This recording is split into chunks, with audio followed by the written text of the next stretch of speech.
ನಮಸ್ಕಾರ, ನೀವು ನೋಡ್ತಾ ಇದ್ದೀರಾ ಸ್ಪೀಡ್ ನ್ಯೂಸ್ ಕನ್ನಡ. ನಾನು ಸುಷ್ಮಿತಾ ನಟರಾಜ್.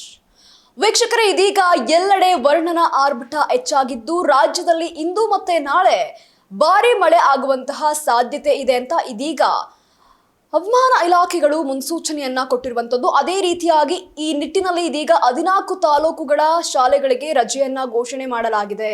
ಹೌದು, ಕರಾವಳಿ ಹಾಗೂ ಮಲೆನಾಡ ಭಾಗದಲ್ಲಿ ಇದೀಗ ಮಳೆಯ ಅಬ್ಬರ ಜೋರಾಗಿದ್ದು ರಾಜ್ಯದ ಬಹುತೇಕ ಜಿಲ್ಲೆಗಳಲ್ಲೂ ಸಹ ಮಳೆ ಬಿಟ್ಟು ಬಿಡದೆ ಸುರಿತಾ ಇದೆ. ಹೀಗಾಗಿ 14 ತಾಲೂಕುಗಳ ಶಾಲಾ ಕಾಲೇಜುಗಳಿಗೆ ರಜೆಯನ್ನ ಘೋಷಣೆ ಮಾಡಲಾಗಿರುವಂತದ್ದು. ಅದೇ ನಿಟ್ಟಿನಲ್ಲಿ ಎಲ್ಲೆಲ್ಲಿ ಇದೀಗ ರಜೆಯನ್ನ ಘೋಷಣೆ ಮಾಡಿದ್ದಾರೆ ಅಂತ ನೋಡೋದಾದ್ರೆ, ರಾಜ್ಯದ ಎಲ್ಲೆಡೆ ಇದೀಗ ಮುಂಗಾರು ಮಳೆ ಚುರುಕುಗೊಂಡಿದ್ದು ಜುಲೈ 7ರಿಂದ ಜುಲೈ 8ರವರೆಗೂ ಸಹ ರಾಜ್ಯದ ಬಹುತೇಕ ಜಿಲ್ಲೆಗಳಲ್ಲಿ ಉತ್ತಮ ಮಳೆ ಬೀಳುವಂತಹ ಮುನ್ಸೂಚನೆಯನ್ನ ಇದೀಗ ಇಲಾಖೆ ನೀಡಿರುವಂತದ್ದು. ಇನ್ನು ಅನೇಕ ಜಿಲ್ಲೆಗಳಿಗೆ ಆರೆಂಜ್ ಅಲರ್ಟ್ ಅನ್ನ ನೀಡಲಾಗಿದ್ದು ಕೊಡಗು ಸೇರಿ ಮಲೆನಾಡ ಕರಾವಳಿ ಭಾಗದಲ್ಲಿ ಇದೀಗ ಪುನರ್ವಸತಿ ಮಳೆ ಇದೀಗ ಆರಂಭ ಆಗ್ತಾ ಇರುವಂತದ್ದು.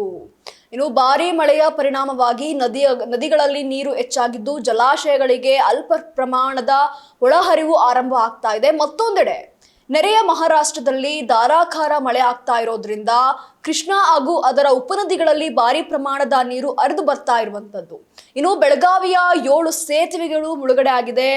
ಅಲ್ಪಮಟ್ಟ ಅದೇ ರೀತಿಯಾಗಿ ಸಾಕಷ್ಟು ರೀತಿಯಲ್ಲಿ ಒಂದಷ್ಟು ಅಣೆಕಟ್ಟುಗಳು ಇದೀಗ ಪೂರ್ಣ ಪ್ರಮಾಣದಲ್ಲಿ ತುಂಬಿ ತುಳುಕ್ತಾ ಇರುವಂತದ್ದು. ಇದನ್ನೆಲ್ಲ ನೋಡೋದಾದ್ರೆ ಹಾಲ್ಮಟ್ಟಿ ಅಣೆಕಟ್ಟೆಯ ಒಳ ಹರಿವಿನಲ್ಲಿ ಇದೀಗ ಹೆಚ್ಚಳ ಕಂಡು ಬಂದಿರುವಂತದ್ದು. ಅದೇ ರೀತಿಯಾಗಿ ಭಾರಿ ಮಳೆಯ ಹಿನ್ನೆಲೆ ಹಲವು ಭಾಗಗಳ ಶಾಲೆಗಳಿಗೆ ಇದೀಗ ರಜೆಯನ್ನ ಘೋಷಣೆ ಮಾಡಲಾಗಿದೆ. ಅದರಲ್ಲೂ ಸರಿಸುಮಾರು 14 ತಾಲೂಕಿನಲ್ಲಿ ಇದೀಗ ಶಾಲೆಗಳಿಗೆ ರಜೆಯನ್ನ ಘೋಷಣೆ ಮಾಡಿರುವಂತದ್ದು. ಆ 14 ತಾಲೂಕು ಯಾವುದು ಅಂತ ನೋಡೋದಾದ್ರೆ ಪ್ರಮುಖವಾಗಿ ಚಿಕ್ಕಮಗಳೂರು, ಮೂಡಿಗೆರೆ, ಕೊಪ್ಪ, ಶೃಂಗೇರಿ, ಕಳಸ, ಉತ್ತರ ಕನ್ನಡ ಜಿಲ್ಲೆಯ ಸಿರಶಿ, ಸಿದ್ದಾಪುರ, ಯಲ್ಲಾಪುರ, ಜೋಡಿ, ದಾಂಡೇಲಿ, ಶಿವಮೊಗ್ಗದ ತೀರ್ಥಹಳ್ಳಿ, ಹಾಸನ, ಹೊಸನಗರ, ಅದೇ ರೀತಿಯಾಗಿ ಬೆಳಗಾವಿ ಜಿಲ್ಲೆಯ ಬೆಳಗಾವಿ ಹಾಗೂ ಖಾನಾಪುರ ಸೇರಿ 14 ತಾಲೂಕಿನ ಶಾಲೆಗಳಿಗೆ ಅಂದ್ರೆ ಜುಲೈ 7ರಿಂದ ರಜೆಯನ್ನ ಘೋಷಣೆ ಮಾಡಲಾಗಿದೆ. ಅದರಲ್ಲೂ ಅದೇ ರೀತಿಯಾಗಿ ಮುಂಜಾಗ್ರತಾ ಕ್ರಮವಾಗಿ ಚಿಕ್ಕಮಗಳೂರು ಹಾಗೂ ಹಾಸನ ಜಿಲ್ಲೆಯ ಸಕಲೇಶಪುರ ತಾಲೂಕುಗಳಲ್ಲಿ ಶಾಲೆಗಳಿಗೆ ಒಟ್ಟಾರೆಯಾಗಿ ರಜೆಯನ್ನ ನೀಡಲಾಗಿರುವಂತದ್ದು. ಮಳೆ ನಿಲ್ಲೋವರೆಗೂ ಮೋಸ್ಟ್ಲಿ ರಜೆಯನ್ನ ಘೋಷಣೆ ಮಾಡಲಾಗಿದೆ. ಇನ್ನು ಭಾರಿ ಮಳೆಯಿಂದಾಗಿ ಕೆಲವು ಕಡೆ ಅನಾಹುತಗಳು ಸಹ ಕೂಡ ಸಂಭವಿಸಿರುವಂತದ್ದು. ಆಗೊಂಬೆ ಬಳಿ ಇದೀಗ ಮಾಲತಿ ನದಿ ಪ್ರವಾಹದಲ್ಲಿ ಇದೀಗ ವೃದ್ಧನೊಬ್ಬ ತೇಲಿ ಹೋಗ್ತಾ ಇರುವಂತಹ ದೃಶ್ಯವನ್ನು ಸಹ ನೀವು ನೋಡಬಹುದು.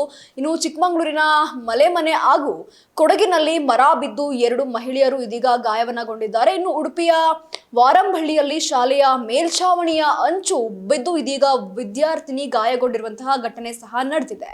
ಜುಲೈ ತಿಂಗಳಲ್ಲಿ ಎಲ್ಲೆಲ್ಲಿ ಮಳೆ ಸಾಕಷ್ಟು ಎಲ್ಲಿ ನೋಡಿದ್ರು ಸಹ ಬಹಳ ಉತ್ತಮವಾದಂತಹ ಮಳೆ ಆಗ್ತಾ ಇದೆ. ಆದ್ರೆ ಇದರಿಂದ ಭಾರಿ ಅವಘಡಗಳೇ ಸಂಭವಿಸ್ತಾ ಇರುವಂತದ್ದು. ಇನ್ನು ಈ ನಿಟ್ಟಿನಲ್ಲಿ ಇದೀಗ ಉಡುಪಿ ಮತ್ತು ಉತ್ತರ ಕನ್ನಡ ಜಿಲ್ಲೆಗಳಲ್ಲಿ ಭಾರಿ ಮಳೆ ಆಗುವಂತಹ ಮುನ್ಸೂಚನೆ ಇರೋದ್ರಿಂದ ರೆಡ್ ಅಲರ್ಟ್ ಅನ್ನ ಘೋಷಣೆ ಮಾಡಲಾಗಿರುವಂತದ್ದು. ಇನ್ನು ದಕ್ಷಿಣ ಕನ್ನಡ, ಬೆಳಗಾವಿ, ಚಿಕ್ಕಮಗಳೂರು, ಹಾಸನ, ಕೊಡಗು ಮತ್ತು ಶಿವಮೊಗ್ಗ ಜಿಲ್ಲೆಗಳಲ್ಲೂ ಸಹ ಮಳೆ ಆಗುವಂತಹ ಸಾಧ್ಯತೆ ಇರೋದ್ರಿಂದ ಎಲ್ಲಾ ಕಡೆಯಲ್ಲೂ ಸಹ ಆರೆಂಜ್ ಅಲರ್ಟ್ ಅನ್ನ ನೀಡಲಾಗಿದೆ.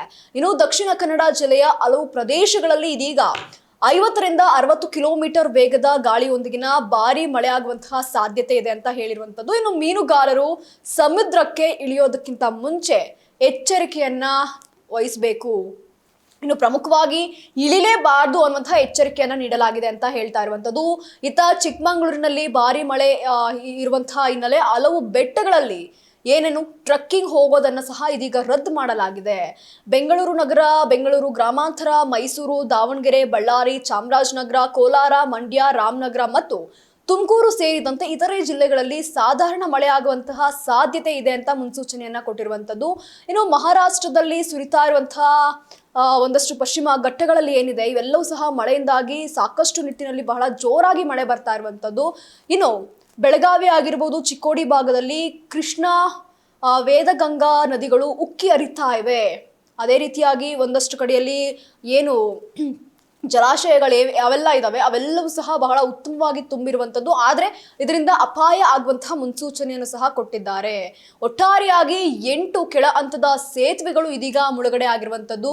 ಗೋಡೆ ಕುಸಿದು ಇದೀಗ ಜಾನುವಾರುಗಳು ಸಹ ಇದೀಗ ಮೃತಪಟ್ಟಿರುವಂತಹ ಘಟನೆ ಸಹ ಇದೀಗ ಸಂಭವಿಸಿದೆ. ಒಟ್ಟಾರೆಯಾಗಿ ಇದೀಗ ಮಳೆ ಆರಂಭ ಆಗ್ತಾ ಇದ್ದಂತೆ ಎಲ್ಲೆಡೆ ಒಂದ್ ಕಡೆ ಸಂತಸವನ್ನ ವ್ಯಕ್ತಪಡಿಸಿದ್ರು. ಯಾಕೆಂದ್ರೆ ಇಷ್ಟು ದಿನ ಮಳೆ ಆಗ್ತಾ ಇಲ್ಲ ಅನ್ನುವಂತಹ ದುಃಖದಲ್ಲಿ ಸಾಕಷ್ಟು ಜನ ರೈತರಿದ್ರು. ಆದ್ರೆ ಇದೀಗ ಈ ಚಿಕ್ಕಮಂಗ್ಳೂರು ಆಗಿರ್ಬೋದು, ಸಕಲೇಶ್ಪುರ ಆಗಿರ್ಬೋದು, ಹಾಸನ ಆಗಿರ್ಬೋದು, ಕೊಡಗು ಈ ರೂಟ್ ಏನಿದೆ ಈ ಕಡೆ ಇದೀಗ ಮಳೆಯ ಅಬ್ಬರ ಬಹಳ ಜೋರಾಗಿದ್ದು ಎಲ್ಲವೆಡೆ ಇದೀಗ ರಜೆಯನ್ನ ಘೋಷಣೆ ಮಾಡಲಾಗಿರುವಂಥದ್ದು. ಒಟ್ಟಾರೆಯಾಗಿ ಏನಾಗುತ್ತೆ, ಮಳೆಯ ಆರ್ಭಟ ಇನ್ನು ಎಷ್ಟರ ಮಟ್ಟಿಗೆ ಮುಂದುವರಿಸುತ್ತೆ ಅನ್ನೋದನ್ನ ಮಾತ್ರ ಕಾದ್ ನೋಡಬೇಕಾಗಿದೆ. ಇದಾಗಿತ್ತು ಈ ಕ್ಷಣದ ಸುದ್ದಿ. ಮತ್ತಷ್ಟು ಅಪ್ಡೇಟ್ಸ್ಗಾಗಿ ನೀವು ನೋಡ್ತಾ ಇರಿ ಸ್ಪೀಡ್ ನ್ಯೂಸ್ ಕನ್ನಡ. ಸುದ್ದಿ ನಿಮ್ಮದು, ವೇಗ ನಮ್ಮದು.